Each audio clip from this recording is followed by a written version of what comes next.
ये आकाशवाणी गोरखपुर है। अब आप सोनी निगम से क्षेत्रीय समाचार सुनिए। प्रधानमंत्री नरेंद्र मोदी कल केदारनाथ और बद्रीनाथ जाएंगे। वे वहां दर्शन और पूजा अर्चना करेंगे। वे केदारनाथ रोपवे परियोजना की आधारशिला रखेंगे और इसके बाद आदिगुरु शंकराचार्य के समाधि स्थल जाएंगे। प्रधानमंत्री मंदाकिनी और सरस्वती अष्टपथ के विकास कार्यों की प्रगति की समीक्षा करेंगे।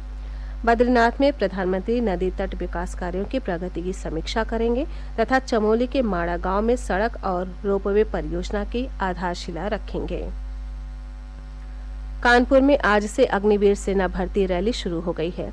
9 नवंबर तक चलने वाली भर्ती रैली में 13 जिलों कानपुर नगर, कानपुर देहात, गोंडा, बाराबंकी, कन्नौज, औरैया, चित्रकूट, बांदा, हमीरपुर, महोबा, लखनऊ, उन्नाव और फतेहपुर के अभ्यर्थी शामिल होंगे। भर्ती रैली के लिए जिला प्रशासन ने व्यापक तैयारियां की हैं। कानपुर नगर के जिलाधिकारी विशाख जी ने बताया कि भर्ती रैली में प्रतिदिन 5 से 6,000 अभ्यर्थी भाग लेंगे।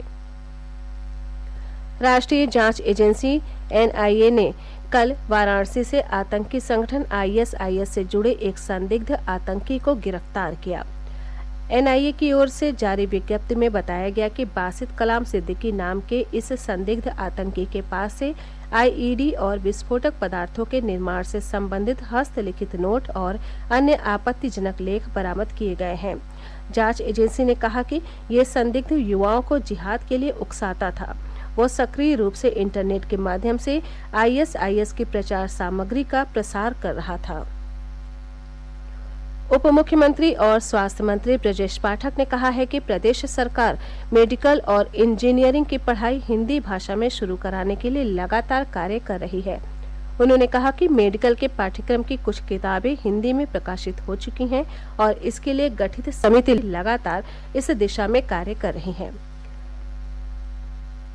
मुख्यमंत्री योगी आदित्यनाथ ने हाल ही में एक ट्वीट में बताया था कि प्रदेश में मेडिकल और इंजीनियरिंग की कुछ पुस्तकों का हिंदी में अनुवाद पूरा हो चुका है।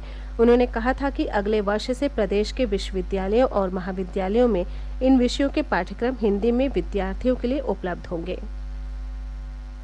मुख्यमंत्री योगी आदित्यनाथ ने आज प्रयागराज में राष्ट्रीय स्वयंसेवक संघ प्रमुख मोहन भागवत से मुलाकात की। इस दौरान उन्होंने श्री भागवत को अयोध्या में दीपोत्सव में शामिल होने का निमंत्रण दिया। बैठक के दौरान संघ प्रमुख और श्री योगी के बीच कई महत्वपूर्ण मुद्दों पर चर्चा हुई। हर वर्ष की तरह इस बार भी वाराणसी के काशी विश्वनाथ क्षेत्र में स्थापित मां अन्नपूर्णा की स्वर्ण प्रतिमा का दर्शन 23 अक्टूबर से 26 अक्टूबर तक होगा। वर्ष में सिर्फ 3 दिन मां अन्नपूर्णा की स्वर्ण प्रतिमा के दर्शन होने के कारण देश भर से बड़ी संख्या में श्रद्धालु वाराणसी आते हैं। इस अवसर पर श्रद्धालुओं को माता के खजाने के रूप में लावा वितरित किया जाता है। अन्नपूर्णा मंदिर के महंत रामेश्वर पुरी ने बताया कि इस वर्ष भी धनतेरस पर शुभ योग है। उन्होंने कहा कि अभिजीत मुहूर्त में तड़के पूजन और आरती के बाद मां के खजाने की पूजा पाठ कर श्रद्धालुओं के दर्शन के लिए पट खोल दिए जाएंगे।